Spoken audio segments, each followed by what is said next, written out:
T'es un peu en avance pour Halloween, tu savais? Bah, je savais pas comment introduire le sujet de cet épisode, donc je donne un avant-goût. Cette fois, on va s'attaquer à un film entièrement réalisé en live-action. Ça rafraîchit parce qu'on a traité que du dessin animé récemment. Il s'agit de Frankenstein contre le monstre de l'espace. Un gros nanar de science-fiction américain des années 50 comme ceux de Ed Wood et comme il en existait plein à l'époque. En pleine mode des invasions aliens et propagande anticommuniste. Coucou les aventuriers du système solaire. Et détail inédit, c'est un film en noir et blanc. Oh c'est pas en couleur, on voit rien, c'est trop sombre. Et y a pas de version française. Oh la flemme de lire les sous-titres. Et je m'en fiche de votre avis. Futurama Entertainment Corporation présente. Vernon Films. Ah d'accord, déjà si même les crédits de prod sont très mal montés dès le début, je crains le pire pour la suite. Après une image de ventilateur géant et un montage très abstrait d'images d'espace et de stock shots qui donnent un ensemble illisible, on nous présente les méchants. Et ça fait peur. What does that mean? We're not quite certain, Princess. But it is definitely the same signal we have been following since we left our planet. Voici d'ailleurs en passant la réplique culte du film. And now, maximum energy. Si c'est pas du sourire malsain, ça. Nous passons ensuite en Californie, terre célèbre pour ses paysages phalliques, et nous découvrons les fameux héros qui vont combattre les pas très gentils aliens. General, we've checked everything out. I'm absolutely confident that nothing can go wrong. I hope so. Ils ont l'air d'être des personnages haut placés de par leur habit militaire pour commencer. Bon, c'est pas très crédible vu la voiture pourrave dans laquelle ils circulent, mais heureusement, ça nous évite des personnages du peuple complètement cons et maladroits. General, sir, is it true that we heard that there's going to be a new man chosen? Gentlemen, take your seats. Gentlemen, please take your seats and the press conference will begin. C'est ça votre conférence de presse? Avec 4 pauvres vieux journalistes qu'on croyait au début que c'était des hommes d'affaires qui passaient par là, je crois bien que le terme faible budget n'a jamais pris autant de sens qu'ici. Mais tu comprends pas, c'est pour signifier une mission top secrète. C'est pour ça qu'ils invitent très peu de journalistes. Ouais, peut-être comme la sortie du film dans l'Indifférence à l'époque. Notons dans le casting des journalistes la présence de Robert De Niro. C'est au tour du général de prendre la parole car c'est lui qui va être l'astronaute de l'expédition. Colonel, I've been covering the space program for quite a long time, yet prior to today I never even heard of you. How do you explain that? I guess I'm the shy type.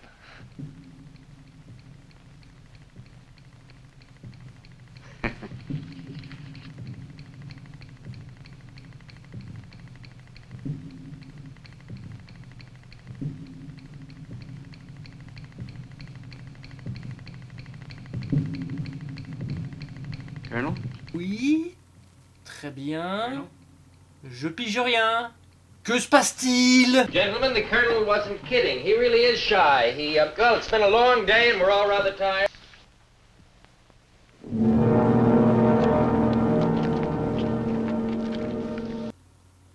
Ah, c'était un robot. Est-ce que vous trouvez que c'est pas complètement con? Cette introduction du personnage Général Robot est ratée de A à Z. Au lieu de nous donner un indice sur sa véritable identité par un défaut de langage ou une disparition progressive de parole, il nous balance un arrêt sur image dégueulasse et hyper malaisant. On est totalement choqué par cette idée proche du zéro que lorsqu'on nous donne le pourquoi du comment, on est plutôt Je vous jure, j'ai envie de chialer. Puis regardez comment le cerveau du robot est fabriqué.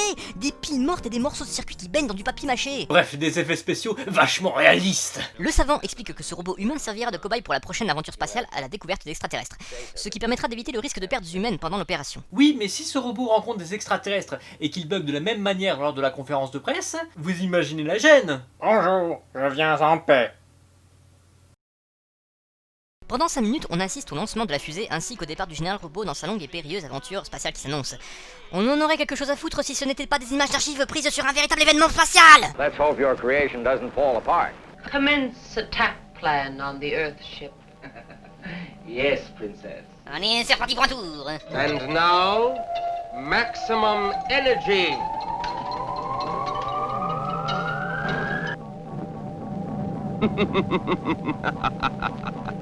Un gars qui rigole comme un demeuré devant une image d'explosion?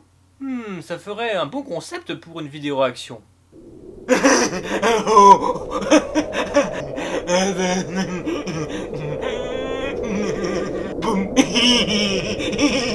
You fool! That obviously was not a missile but a spaceship. If they have sighted us, all of our plans will be endangered. We have lost him. Find him. Landing pods down.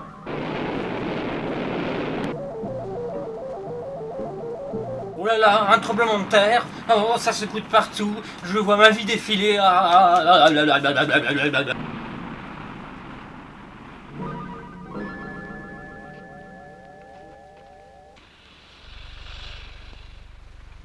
Tu veux voir ma bite? Un chasseur pas très futut arrive tranquillement alors qu'il aurait dû être alerté par le bruit de l'atterrissage de la boule à façade géante extraterrestre. Il vise mal le vaisseau et est désintégré par un nuage de fumée.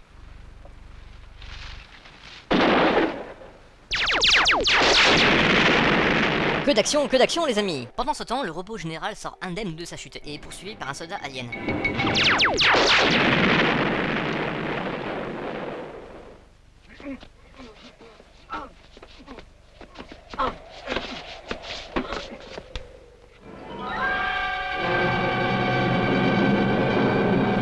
MDR, le mec, c'est un très mauvais cosplay de double face en fait. I will talk to our men on the communicator.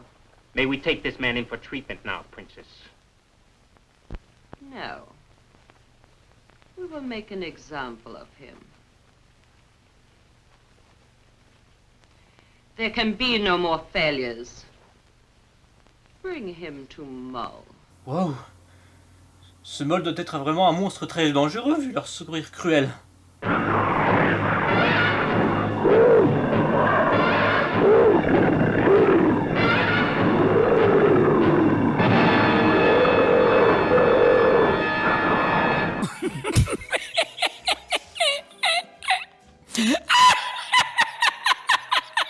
Et double face, livré à lui-même, se met à attaquer des pauvres petits gens innocents.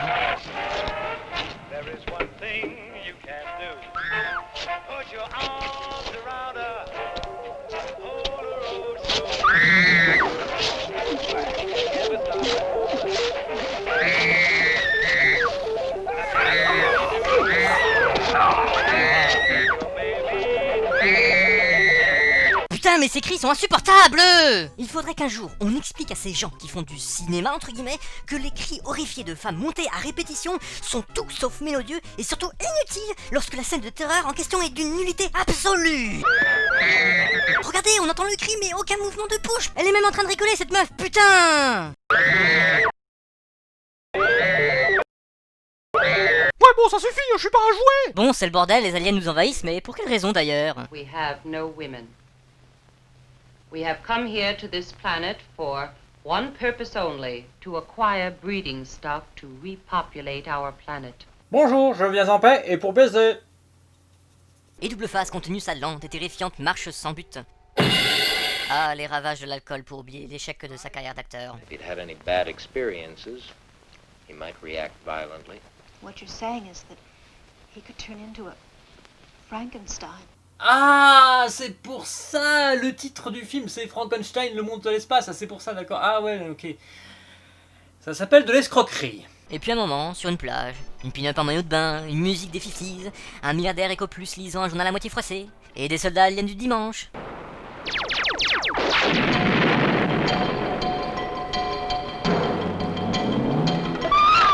On va baiser, on va baiser, on va baiser, on va baiser. Now, move back. Turn around.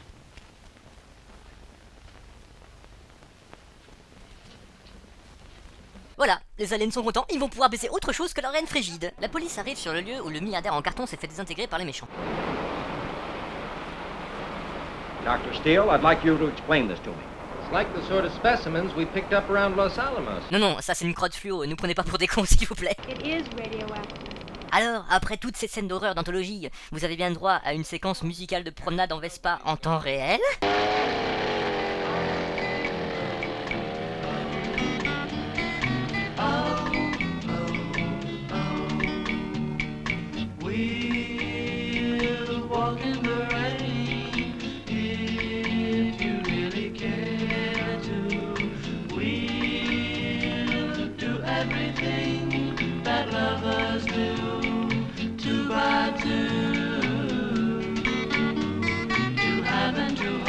S'il y en a qui ont trouvé à quoi servait cette scène à part faire de la pub pour un groupe oublié, faites-moi signe. Ensuite, le couple de scientifiques sortis tout droit de L1 en fac de biologie retrouve enfin leur ami le général robot. Il était temps qu'il le retrouve car le masque prothèse minable qui lui sert de maquillage commençait à prendre la poudre d'escampette. Et au même moment, les soldats aliens partent en quête de jeunes femmes à capturer pour leur libido extraterrestre.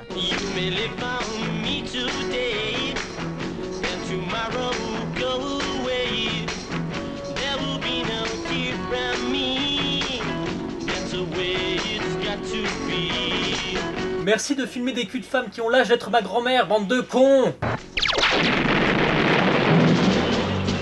Dans cette scène totalement ridicule, les soldats capturent les filles sans grande difficulté. Oh bah non, moi qui voulais me dépulser ce soir! Et attrapent en passant l'héroïne sur son scooter. Et toute la marchandise, si je puis me permettre l'expression, est conduite vers le vaisseau.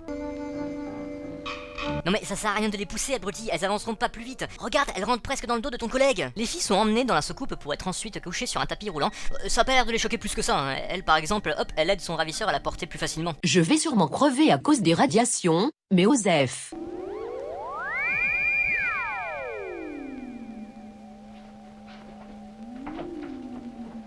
L'héroïne, quant à elle, est réservée à un autre châtiment. Oh mon dieu, elle va être mangée par l'horrible monstre!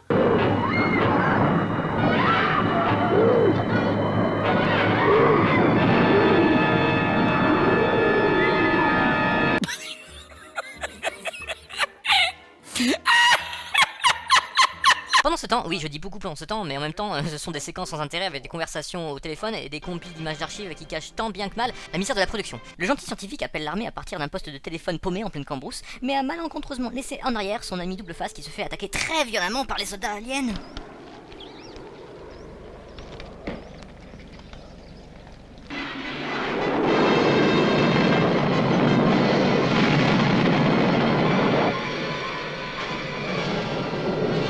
Le robot général se réveille dans le vaisseau et joue au hold-up avec les méchants aliens et délivre les jeunes filles qui ne le remercient pas et apparemment ont l'air d'en avoir rien à foutre d'avoir été enlevées par des extraterrestres. Et le combat final entre le robot et le monstre alors? On l'attend toujours! Prépare-toi, ça va secouer.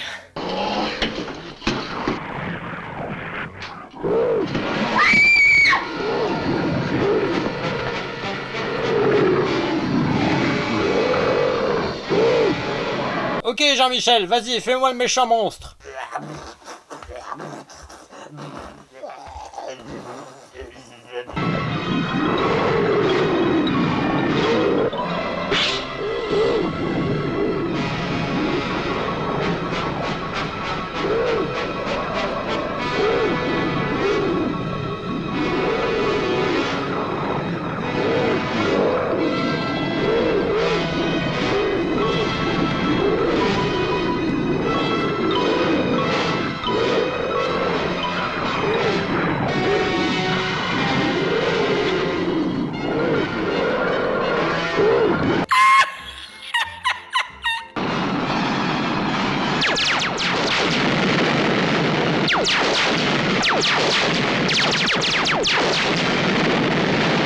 Ai-je bien fait d'accepter ce rôle qui va certainement anéantir ma carrière? Après cette sortie de scène bouleversante, on voit le couple retrouvé qui s'enlace et...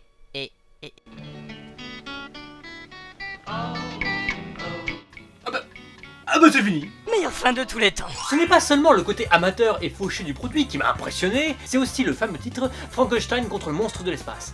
En y réfléchissant, Où vous voyez Frankenstein dans ce bordel? On comprend sur l'affiche que le robot général serait Frankenstein, mais excusez-moi, ça c'est tout sauf Frankenstein. Peut-être plus double face comme je l'avais dit précédemment. Je rappelle que Frankenstein c'est ça. En plus d'être racoleur, vous êtes myope. En gros, les mecs, ils avaient inventé le titre putaclic avant les youtubeurs. Et le monstre de l'espace! Mais putain, votre monstre de l'espace, on le voit quasiment que 2 minutes! Il est tout pourri, il a même pas de super pouvoir. Tout ce qu'il sait faire, c'est... Voilà, film nul, acteur nul, effets spéciaux nuls, histoire nulle. Mais on rigole quand même bien devant ce bazar. Allez, moi j'ai fini et je vais par là. Squad de là, je suis parti. Bon, je préviens comme ça vaut ce que ça vaut, mais j'ai ouvert un Tipeee parce que je voulais essayer, et puis parce que tous les grands youtubeurs le font, y compris ceux qui délivrent du contenu sans intérêt sur YouTube. Donc si vous voulez faire un don, les fumiers, bah c'est très sympa de votre part pour soutenir la chaîne. Merci. Ouais, l'autre, il se prend pour un grand youtubeur alors qu'il a toujours pas 1000 abonnés au bout de presque 4 ans. Oh, ça va, ta gueule.